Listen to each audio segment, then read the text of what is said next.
Hi friends, welcome to Competitive Cracker and Srigala. നമ്മളുടെ set വിജ്ഞാപനം എന്ന് വരും. ഇപ്പോൾ ഏറ്റവും കൂടുതൽ ഇവിടെ കോൾ വരുന്ന ഒരു ക്വസ്റ്റ്യൻ ഇതാണ്, എന്നാണ് മിസ്സേ സെറ്റ് വിജ്ഞാപനം വരുന്നത് എന്നുള്ളത്. നമുക്ക് തീർച്ചയായിട്ടും അറിയാവുന്ന ഒരു കാര്യമാണ്. ഒരു വർഷത്തിൽ 2 പ്രാവശ്യം നടക്കുന്ന പരീക്ഷയാണ് സെറ്റ് എക്സാം എന്ന് പറയുന്നത്. ഇപ്പോൾ ഫെബ്രുവരി 2 നടന്ന പരീക്ഷയുടെ റിസൾട്ട് മാർച്ച് 19 കൂടിയാണ് വന്നത് അല്ലേ. നമുക്ക് എല്ലാവർക്കും അറിയാം, ഈ മാർച്ചിൽ നടന്ന അല്ലെങ്കിൽ ഫെബ്രുവരിയിൽ നടന്ന പരീക്ഷയുടെ വിജ്ഞാപനം വന്നത് എന്നായിരുന്നു? 2024 സെപ്റ്റംബർ 25 ആയിരുന്നു. അതായത് അതിന് തൊട്ട് മുമ്പ് നടന്ന പരീക്ഷ, അതായത് കഴിഞ്ഞ ജൂലൈയിൽ നടന്ന പരീക്ഷ, 2024 ജൂലൈയിൽ നടന്ന പരീക്ഷയുടെ റിസൾട്ട് സെപ്റ്റംബർ 3 വരികയും അതേ മാസം തന്നെ സെപ്റ്റംബർ 25 നമ്മളുടെ നെക്സ്റ്റ് നോട്ടിഫിക്കേഷൻ വരികയും ചെയ്തു. അതായത് റിസൾട്ടിന് നോട്ടിഫിക്കേഷനും ഇടയ്ക്ക് ഹാർഡ്ലി 1 മന്ത് ഇല്ല എന്ന് തന്നെ പറയാം അല്ലേ. 22 ദിവസത്തെ വ്യത്യാസത്തിലാണ് നോട്ടിഫിക്കേഷനും റിസൾട്ടും വന്നത്. അപ്പോൾ തീർച്ചയായിട്ടും ഈ ഒരു റിസൾട്ട് വന്നിട്ട് ഇപ്പോൾ നമുക്കറിയാം ഏകദേശം 1 മാസത്തോളമായി. അതിൻ്റെ ഇടയ്ക്ക് കുറച്ചധികം അവധികൾ വന്ന ഒരു ടൈം പീരീഡ് ആയിരുന്നു ഈ ഒരു പെരുന്നാളും ഈസ്റ്ററും വിഷുവും എല്ലാം വന്ന് കുറച്ചധികം അവധികൾ വന്ന ഒരു സമയം കൂടിയായിരുന്നു. അതുകൊണ്ടാണ് ഇത്രയെങ്കിലും ലേറ്റ് ആയത്. തീർച്ചയായിട്ടും നമ്മുടെ വിജ്ഞാപനം നമുക്ക് ഈ മാസം തന്നെ പ്രതീക്ഷിക്കാവുന്നതാണ്. സെറ്റ് എക്സാമിൻ്റെ നോട്ടിഫിക്കേഷൻ ഉടനെ തന്നെ പ്രതീക്ഷിക്കാവുന്നതാണ്. എക്സാം എന്നായിരിക്കും എല്ലാവർക്കും അറിയുന്നത് പോലെ തന്നെ കഴിഞ്ഞ കുറച്ചധികം നാളുകളായി നടക്കുന്നത് അതേ പാറ്റേണിൽ ജൂലൈയിൽ തന്നെ ആയിരിക്കും നമ്മളുടെ എന്ത് നടക്കുക, എക്സാം നടക്കുക എന്ന് പറയുന്നത്. അപ്പോൾ നിങ്ങൾക്ക് എല്ലാവർക്കും അറിയുന്ന ഒരു കാര്യമാണ്, വർഷത്തിൽ 2 പ്രാവശ്യം നടക്കുന്ന പരീക്ഷയിൽ ജൂലൈയിൽ നടക്കുന്ന പരീക്ഷയിലെ വിജയ ശതമാനം എല്ലാ പ്രാവശ്യവും കുറയാറുണ്ട്. ഇതിനെക്കുറിച്ചുള്ളൊരു വീഡിയോ നമ്മുടെ റിസൾട്ട് വന്നതിൻ്റെ പിറ്റേ ദിവസം നമ്മുടെ ചാനലുണ്ട്, അപ്പോൾ നിങ്ങളൊന്ന് കണ്ടു നോക്കുക. അപ്പം എല്ലാ പ്രാവശ്യവും അങ്ങനെ ഒരു ടെൻഡൻസി പലപ്പോഴും കാണാറുണ്ട്. എക്സാം പെർസെൻറ്റേജ്, പാസ് പെർസെൻറ്റേജ് ജൂലൈയിലെ പരീക്ഷയിൽ കുറയുകയും ചെറിയൊരു ഹൈക്ക് അല്ലെങ്കിൽ ചെറിയൊരു ഇമ്പ്രൂവ്മെൻറ്റ് നമ്മുടെ ജനുവരിയിലെ പരീക്ഷയിൽ ഉണ്ടാവാറുമുണ്ട്. അതായത് അടുത്ത് നടക്കാൻ പോകുന്ന പരീക്ഷ എന്ന് പറയുന്നത് അത്യാവശ്യം നിർണായകമായിട്ടൊരു പരീക്ഷയാണ്. എന്തുകൊണ്ടാണ്? കാരണം HSST വിജ്ഞാപനങ്ങൾ, സുവോളജി, ബോട്ടണി, കെമിസ്ട്രി, ഇംഗ്ലീഷ് അങ്ങനെയുള്ള ഒരുപാട് വിഷയങ്ങളുടെ വിജ്ഞാപനം ഈ ഒരു വർഷം അവസാനം നമ്മൾ പ്രതീക്ഷിക്കുന്നതാണ് അല്ലേ. ഒക്ടോബർ, നവംബർ, ഡിസംബറോട് കൂടി തന്നെ നമ്മൾ പ്രതീക്ഷിക്കാവുന്നതാണ്. സെറ്റ് എക്സാമിൻ്റെ ഒരു പ്രത്യേകത എന്താണെന്ന് വെച്ചാൽ, എക്സാം നടന്ന് കൃത്യം ഒരു 45 ഡേയ്സ് അല്ലെങ്കിൽ മാക്സിമം 50 ഡേയ്സിനുള്ളിൽ നമ്മുടെ റിസൾട്ട് വരാറുണ്ട്. അപ്പോൾ ജൂലൈയിൽ എക്സാം നടക്കുകയാണെന്നുണ്ടെങ്കിൽ കഴിഞ്ഞ പ്രാവശ്യത്തെ പോലെ തന്നെ സെപ്റ്റംബർ 2nd വീക്കിനുള്ളിൽ തന്നെ റിസൾട്ട് വരികയും പിന്നീട് വരാനിരിക്കുന്ന HSST നോട്ടിഫിക്കേഷൻസ് എല്ലാ എക്സാംസും നിങ്ങൾക്ക് അപ്ലൈ ചെയ്യാൻ പറ്റുകയും ചെയ്യും. അപ്പം നിങ്ങൾ മനസ്സിലാക്കേണ്ട ഒരു കാര്യം, HSST വിജ്ഞാപനങ്ങൾ വന്ന് കഴിഞ്ഞത് ഏതൊക്കെയാണെന്ന് ആദ്യം ഓർത്തിരിക്കുക. ഫിസിക്സ് വന്നിട്ടുണ്ട്, അതും ജൂനിയറും സീനിയറും വന്നിട്ടില്ല കേട്ടോ, നമുക്ക് കൃത്യമായിട്ട് ഇനിയും വരാനുണ്ട്.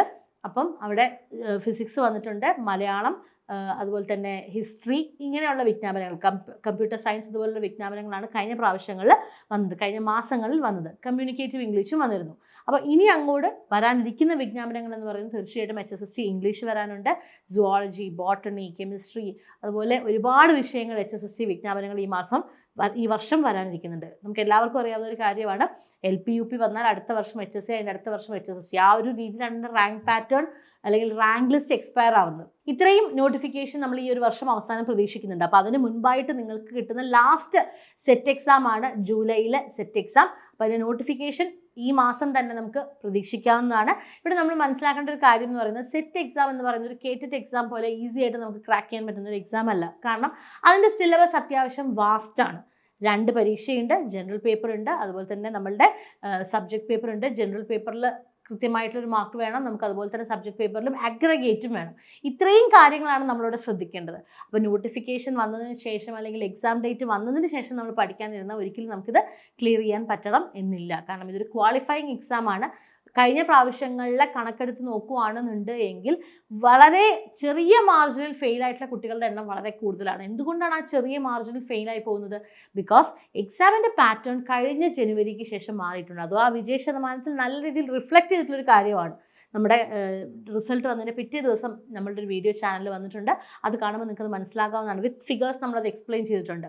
അപ്പം ആ ഒരു വ്യത്യാസം കഴിഞ്ഞ വർഷങ്ങൾ മുതൽ നമുക്കുണ്ട്. ജനറൽ പേപ്പറിലാണെങ്കിൽ നമ്മളുടെ എന്താ പറയുക, ക്രൊണോളജിക്ക് ഇമ്പോർട്ടൻസ് വന്നിട്ടുണ്ട്, അതുപോലെ സ്റ്റേറ്റ്മെൻറ്റ് ടൈപ്പ് ക്വസ്റ്റ്യൻസ് കൂടുതൽ വന്നിട്ടുണ്ട്, ഫോക്കസ് ഏരിയാസ് മാറിയിട്ടുണ്ട്, അതേപോലെ തന്നെ സബ്ജക്ട് പേപ്പറിലും. അപ്പോൾ ഇത്രയും കാര്യങ്ങൾ നിങ്ങൾക്ക് ജൂലൈയിലേക്ക് മുമ്പ് പഠിക്കാനുള്ള സമയം കഷ്ടി ഇനി അങ്ങോട്ട് നമ്മുടെ മുന്നിലുണ്ട്. അപ്പോൾ ഇനിയും തുടങ്ങാത്തവർ ഉടനെ തന്നെ പഠിച്ചു തുടങ്ങുക. വിജ്ഞാപനം ഇങ്ങെത്തും. കണ്ണടച്ച് തുറക്കുന്നതിന് മുൻപ് തീർച്ചയായിട്ടും വിജ്ഞാപനം എത്തും. ഇപ്പോൾ പലരും വർക്ക് ചെയ്യുന്നവരാണ്, അവർക്കൊക്കെ വെക്കേഷൻ ടൈമാണ്. കൃത്യമായിട്ട് ഈ സമയം ഉപയോഗിക്കുക. നിങ്ങളുടെ പ്രൊമോഷൻ സാധ്യതകളെല്ലാം മുന്നിൽ കണ്ടുകൊണ്ട് തന്നെ പഠിക്കുക. കാരണം ഒരു അധ്യാപിക അല്ലെങ്കിൽ ഒരു അധ്യാപകന് കിട്ടാവുന്ന ഏറ്റവും വലിയൊരു അവസരമാണ് നമ്മളുടെ വരാൻ പോകുന്ന HSSC വിജ്ഞാപനങ്ങൾ. സോ നന്നായിട്ട് പഠിക്കുക. Put your heart and soul. SET exam ഒരു ബാലികേറാ മലയൊന്നുമല്ല. കോമ്പറ്റേറ്റീവ് റാക്കറിനെ സംബന്ധിച്ചിടത്തോളം കഴിഞ്ഞ മാസം നമ്മൾ നടത്തിയ റാങ്ക് ഹോൾഡേഴ്സ് മീറ്റപ്പ് നിങ്ങൾ എല്ലാവരും കണ്ടിട്ടുണ്ടാവും അല്ലേ, സ്വെറ്റ് വിന്നേഴ്സ് മീറ്റപ്പ്. അപ്പോൾ ഈ വിന്നേഴ്സ് മീറ്റപ്പിൽ ആ ഒരു പരീക്ഷ ക്വാളിഫൈ ചെയ്യുമ്പോൾ കുട്ടികൾക്ക് കിട്ടുന്ന ഒരു സന്തോഷം എന്ന് പറയുന്നത് വളരെ വലുതാണ്. കാരണം അത്ര ഈസി ആയിട്ട് ക്രാക്ക് ചെയ്യാൻ പറ്റുന്നൊരു എക്സാം അല്ലാത്തത് കൊണ്ട് തന്നെ. പക്ഷെ കൃത്യമായ പഠന സ്ട്രാറ്റജിയും എഫേർട്ടും ഉണ്ട് എങ്കിൽ വളരെ ഈസി ആയിട്ട് ലൈറ്റായിട്ട് തന്നെ നമുക്കിതിനെ ക്രാക്ക് ചെയ്യാൻ സാധിക്കും. അപ്പോൾ കോമ്പറ്റേറ്റീവ് റാക്കറിനെ സംബന്ധിച്ചിടത്തോളം സെറ്റ് എക്സാം കോച്ചിങ്ങിൽ ഈ ഒരു മേഖലയിൽ പയനിയേഴ്സ് എന്ന് തന്നെ നമുക്ക് വിശേഷിപ്പിക്കാൻ പറ്റും. ഏറ്റവും മികച്ച റിസൾട്ട്സോട് കൂടി തന്നെ നല്ല വിന്നേഴ്സ് മീറ്റപ്പ് ഒക്കെ നടത്തി ഉദ്യോഗാർത്ഥികളുടെ ഇടയിൽ, അധ്യാപക ഉദ്യോഗാർത്ഥികളുടെ ഇടയിൽ കുറച്ചധികം നാളുകളെ അവരുടെ എല്ലാ എക്സാംസിലും കൂടെ നിൽക്കുന്ന ഏറ്റവും മികച്ച റിസൾട്ടുള്ള കോമ്പറ്റേറ്റീവ് റാക്കറിൻ്റെ ബാച്ചസ് നമുക്ക് എല്ലാവർക്കും അറിയാം സ്റ്റാർട്ട് ചെയ്തിട്ടുണ്ട്. ഈ ബാച്ചിൽ ജോയിൻ ചെയ്യാനായിട്ട് നമ്മുടെ നമ്പറിൽ കോൺടാക്ട് ചെയ്യുക. പെട്ടെന്ന് ജോയിൻ ചെയ്തോളാം. നിങ്ങൾക്ക് അറിയാവുന്നതുപോലെ തന്നെ പേഴ്സണൽ മെൻറ്റർ സപ്പോർട്ടോട് കൂടി റെക്കോർഡഡ് ക്ലാസ്സസും ലൈവ് ക്ലാസ്സസും മോഡൽ എക്സാംസും അങ്ങനെ നിങ്ങളുടെ വീടുകളിലെ കംഫർട്ട് സോണിലിരുന്ന് തന്നെ നിങ്ങൾക്ക് ക്ലിയർ ചെയ്യാവുന്ന രീതിയിലാണ് ഈ കോഴ്സ് ഡിസൈൻ ചെയ്തിരിക്കുന്നത്. നിങ്ങളെപ്പോലെ തന്നെ നിങ്ങളിൽ ഒരാളായി നിങ്ങളുടെ സംശയങ്ങൾ ക്ലിയർ ചെയ്ത് തരാനുള്ള മെൻറ്റർ സപ്പോർട്ടും അങ്ങനെ എല്ലാം നിങ്ങളോടൊപ്പം തന്നെ ഈ ഒരു എക്സാം കഴിയുന്നത് വരെ ഞങ്ങളുണ്ടാവും. അപ്പോൾ നമ്മളുടെ ഈ ഒരു കോഴ്സിനെ കുറിച്ചുള്ള കൂടുതൽ വിവരങ്ങൾ അറിയാനായിട്ട് നമ്മുടെ ബോർഡ് നമ്പറിൽ കോൺടാക്ട് ചെയ്യുക. ചാനൽ ആദ്യമായിട്ടാണ് കാണുന്നതെങ്കിൽ സബ്സ്ക്രൈബ് ചെയ്യുക, മറക്കണ്ട. നോട്ടിഫിക്കേഷൻ വരാൻ ഒട്ടും താമസമില്ല. കണ്ണടച്ച് തുറക്കുന്നതിന് മുമ്പ് എക്സാമും വരും. നന്നായിട്ട് തന്നെ പഠിക്കുക. നമുക്ക് വീണ്ടും കാണാം മറ്റൊരു വീഡിയോയിലൂടെ. Thank you.